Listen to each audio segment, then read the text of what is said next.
사랑하는 성도 여러분, 어제 하루도 주의 은혜 가운데 평안하셨습니까?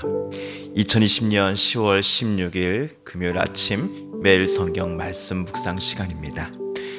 다 같이 사도신경으로 신앙 고백하며 오늘 말씀 묵상 시간 함께 시작하겠습니다. 나는 전능하신 아버지 하나님, 천지의 창조주를 믿습니다. 나는 그의 유일하신 아들 우리 주 예수 그리스도를 믿습니다. 그는 성령으로 잉태되어 동정녀 마리아에게서 나시고 본디오 빌라도에게 고난을 받아 십자가에 못 박혀 죽으시고 장사된 지 사흘 만에 죽은 자 가운데서 다시 살아나셨으며 하늘에 오르시어 전능하신 아버지 하나님 우편에 앉아 계시다가 거기로부터 살아있는 자와 죽은 자를 심판하러 오십니다. 나는 성령을 믿으며 거룩한 공교회와 성도의 교제와 죄를 용서받는 것과 몸의 부활과 영생을 믿습니다. 아멘. 오늘 우리가 함께 읽을 기록된 하나님 말씀은 에스겔 제47장 13절에서 마지막 23절까지의 말씀입니다.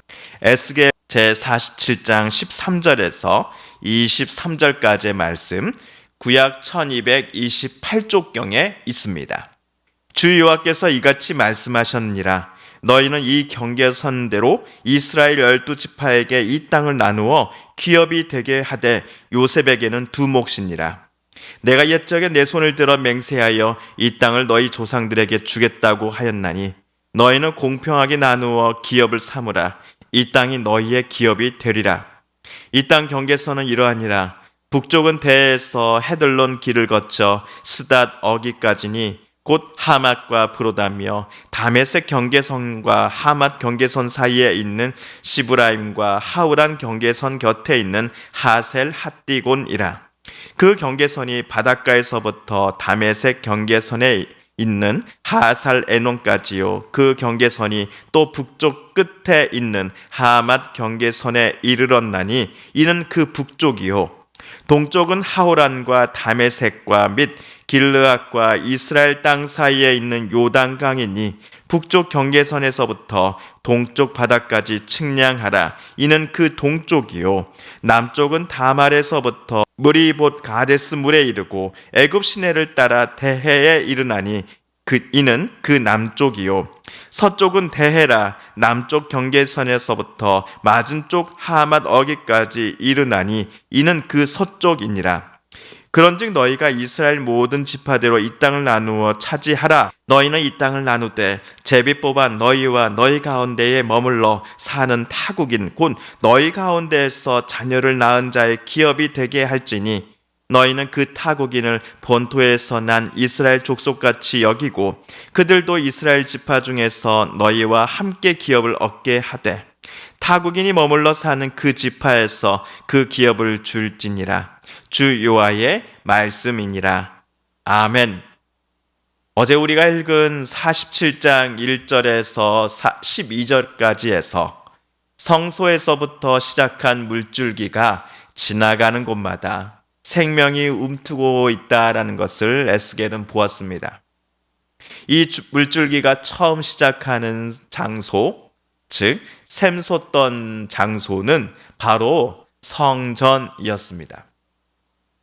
그렇다고 성전 자체가 또는 그 물 자체를 신성하게 여겨서 그것을 섬기는 어리석음을 이스라엘 백성들이 또 행해서는 안 될 것입니다. 이번 성소에서 아니면 성전에서 시작되어 이스라엘 동쪽 지역으로 흐르는 이 물줄기 환상은 다름 아닌 하나님께서 폐허가 된 이스라엘을 직접 회복시키실 것이다, 새롭게 하실 것이다 라는 메시지를 담고 있기 때문입니다. 에스겔보다 100여 년 전 먼저 살았던 이사야 선지자는 이렇게 고백했습니다. 보라, 하나님은 나의 구원이시라. 내가 신뢰하고 두려움이 없으리니 주 여호와는 나의 힘이시며 나의 노래시며 나의 구원이심이라. 그러므로 너희가 기쁨으로 구원의 우물들에서 물을 기르리로다. 우리 하나님 때문에 오늘 저와 여러분의 가정과 직장과 일터 속에서도 생명의 물을 발견하시고 또 마시는 은혜가 저와 여러분에게 가득하기를 이 시간 간절히 빕니다. 한편 오늘 47장 13절, 14절과 같은 하나님의 말씀이 에스겔의 귀에 들려왔습니다. 주 여호와께서 이같이 말씀하셨느니라. 너희는 이 경계선대로 이스라엘 12지파에게 이 땅을 나누어 기업이 되게 하되 요셉에게는 두 몫이니라. 어제까지 환상 중에 새로운 성전 안팎을 탐방하기를 모두 마친 에스겔은 하나님께서 이스라엘 땅의 경계선에 따라 12지파가 땅을 나누어 가지라라고 말씀하시는 것을 에스겔은 들었습니다. 이스라엘 땅의 경계선은 오늘 말씀 15절에서 20절까지에 자세히 기록되어 있습니다. 사실 12지파에게 땅을 나누어 가질 것을 하나님께서 지시하신 것은 이번이 처음은 아닙니다. 에스겔 45장에서 하나님께서는 예루살렘에 먼저 특별한 네 곳을 따로 떼어놓기를 모두 끝낸다면 그 다음에 나머지 땅은 12지파에게 나눠줄 것을 에스겔에게 지시하신 바 있기 때문입니다. 예루살렘이 멸망당하자 바벨론 등 타국의 포로로 끌려갔던 이스라엘 사람들이 해방을 맞아 귀국할 것입니다.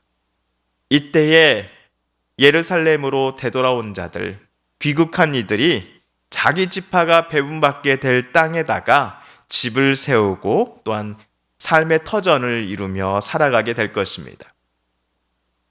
야곱의 12아들들 중에 레위와 요셉을 제외하고 대신 요셉의 두 아들 에브라임과 므낫세를 대신 넣으면 총 12지파가 됩니다. 그래서 하나님께서는 13절 끝에 요셉에게는 두 몫이니라 라고 말씀하셨습니다. 새로운 성전 시대의 각 지파는 제비뽑기에 따라 땅이 주어질 것입니다. 과거 출애굽하여서 여호수아 시대 때에도 12지파는 제비뽑기에 따라 땅을 분배받았습니다. 여호수아 때나 지금 새 성전 시대 때나 공통점은 각 지파가 땅을 배분받는 데 있어서 제비뽑기라는 방법을 사용했다라는 점입니다. 그렇다면 두 시대 사이에 차이점은 무엇이었을까요? 여호수아 때는 비교적 강하고 수가 많은 지파가 넓은 땅을 차지했습니다. 그러나 오늘 새 성전 시대의 땅 분배의 원칙은 공평함이다라고 하나님은 에스겔에게 가르쳐 주십니다. 14절입니다. 내가 옛적에 내 손을 들어 맹세하여 이 땅을 너희 조상들에게 주겠다고 하였나니 너희는 공평하게 나누어 기업을 삼으라. 이 땅이 너희의 기업이 되리라. 14절 말씀에서 하나님은 두 가지를 강조하십니다. 첫 번째는 지금 12지파가 분배받게 되는 땅은 이스라엘 사람들 본인들의 능력에 의해서나 또는 우연히 얻게 된 땅이 아니라는 점입니다. 전적으로 하나님의 계획과 은혜에 따라 이스라엘 백성들에게 하나님께서 주시는 선물이 바로 이 약속의 땅 12지파가 새롭게 분배받게 될 땅이었던 것입니다. 둘째는 새 성전 시대의 12지파는 과거 여호수아 때와는 달리 모든 지파가 공평함의 원칙에 따라 땅을 분배받게 될 것이다 라는 점입니다. 어떤 지파의 인원수가 월등히 많다거나 12지파 중 나름 영향력이 있는 지파라고 주장한다 하여서 넓은 땅이 또는 가장 비옥한 땅이 당연히 그 지파의 것으로 되어서는 안 된다라고 하나님 말씀하고 계십니다. 하나님께서 오늘 말씀하시는 공평함이란 12지파가 받게 될 땅의 크기가 모두 동일해야 한다는 의미이기 때문입니다.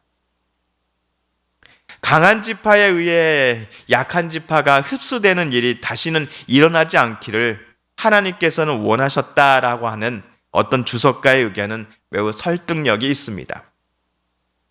예루살렘이 멸망하기 전 힘의 논리에 의해서 강한 지파가 약한 지파의 땅을 빼앗고 강제로 흡수하고 그들을 노예 삼는 일이 많았기 때문이었습니다. 하지만 새 성전 시대에는 각 지파가 서로를 또 다른 지파 사람들을 경쟁자나 아니면 잡아 짓눌러야 하는 그런 존재가 아니라 형제로 간주하며 사랑하고 섬기며 살아가야 할 것을 하나님께로부터 그들은 요청받고 있습니다.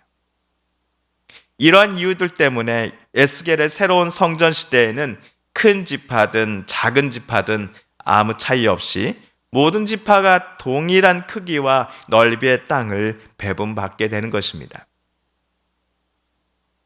그런데 새 성전 시대에 있을 12지파의 땅 분배 작업에 있어서 여호수아 때와 비교해 볼 때 또 다른 차이점이 하나 있습니다. 새 성전 시대에는 외국인도 땅을 받을 수 있다라는 점 때문입니다. 22절, 23절에 기록된 하나님의 말씀입니다.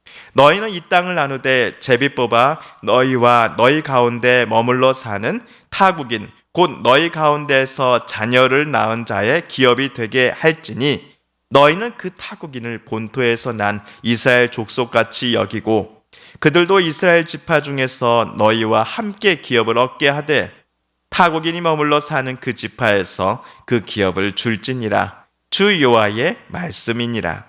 예를 들어 에브라임 지파 땅으로 지정된 곳에 이미 살아가고 있었던 아니면 에브라임 사람들과 함께 머물고 있었던 외국인에게도 에브라임 지파 사람들은 땅의 일부를 나누어 줄 것을 하나님은 명령하고 계십니다. 유대인들만큼 혈통에 대한 구분과 차별이 심한 나라는 없을 것입니다. 그런데 하나님께서 다른 인종에 대한 유대인들의 구분과 차별을 금지시키십니다. 이스라엘 영토 안에서 살아가는 외국인들을 유대인들이 품어주고 이들 외국인들에게 살아갈 수 있는 땅과 삶의 기회를 제공해 줄 것을 하나님은 이스라엘 12지파 사람들에게 말씀하고 계십니다. 하나님의 아드님이신 예수님께서도 유대인이나 이방인 구분하지 아니하시고 이들 모두를 품으시어 다시 하나님 자녀로 삼고자 하셨습니다. 그 마음과 뜻의 표현이 바로 십자가에 담겨져 있습니다. 그렇게 유대인이 아니고 한국 사람 우리들도 예수 그리스도에 힘입어 하나님께 나아갈 수 있는 기회와 담대함을 얻게 된 것 아니겠습니까? 외국인에게도 땅을 부여할 것을 유대인들에게 명령하신 하나님께서는 오늘날 저와 여러분에게도 비슷한 도전과 부탁을 하고 계십니다. 나와는 관계가 가족도 아니고 친척도 친구도 아닌 이들을 또 우리나라 사람도 아닌 이들을 우리가 진심으로 섬기며 사랑하며 그렇게 살아가기를 하나님은 오늘 말씀을 통해서 저와 여러분에게 요청하고 계시는 듯합니다. 혹 저와 여러분에게 이 순간 생각나는 우리 주변에 사람들이 계시지 않으십니까? 그를 존중해 주십시오. 사랑하십시오. 섬기십시오. 그리고 기도하십시오라고 하는 성령의 음성이 들리시지는 않으십니까? 사랑하는 성도 여러분, 오늘 말씀 묵상을 통하여 하나님께서 저와 여러분에게 주신 말씀 또 도전과 응원의 말씀을 기억하며 이 시간 우리 함께 기도하기를 원합니다. 또한 우리 성도님들과 가족들 중에 하나님의 고쳐주심과 또 회복시켜주심, 일으켜 세워주심을 놓고 간절히 기도하는 이들이 계십니다. 이 시간 우리 그분들의 이름을 부르며 이 시간 우리 함께 한마음으로 기도드리길 원합니다. 코로나19로 신음하는 온 세상을 이 나라 이 땅을 불쌍히 여겨주시고 도와주소서, 치료하여 주소서, 구원하여 주소서. 하나님 앞에 기도 드리십시다. 마지막으로 우리가 가지고 나온 간절한 기도 제목, 하나님께 아뢰며 하나님의 은혜 보좌 앞으로 더 가까이 나아가십시다. 함께 기도합니다.